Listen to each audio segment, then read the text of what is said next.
একটি ছোট গ্রামে বাস করত এক গরিব পরিবার।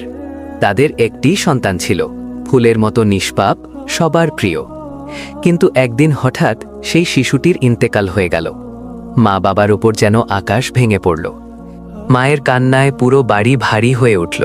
বাবা নিঃশব্দে বসে শুধু চোখের জল ফেলছিলেন। গ্রামের মানুষ জড়ো হলো। শিশুটিকে দাফনের জন্য কবর খোঁড়া শুরু হলো।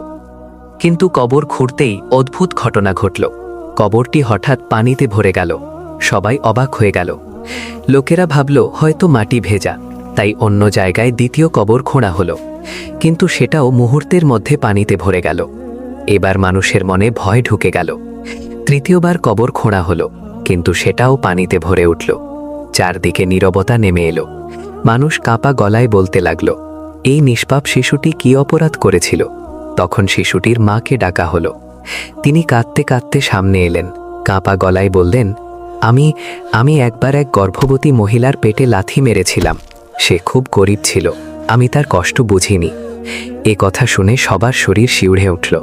মানুষ বুঝতে পারল অন্যায়ের ফল কত ভয়ঙ্কর হতে পারে। সবাই মিলে হাত তুলে দোয়া করতে লাগল, আল্লাহর কাছে ক্ষমা চাইতে লাগল। কিছুক্ষণ পর আশ্চর্য ঘটনা ঘটল।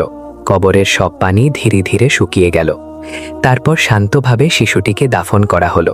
মা বাবা কাঁদতে কাঁদতে আল্লাহর কাছে ক্ষমা চাইতে লাগলেন। এই ঘটনাটি পুরো গ্রামের মানুষকে একটি বড় শিক্ষা দিয়ে গেল।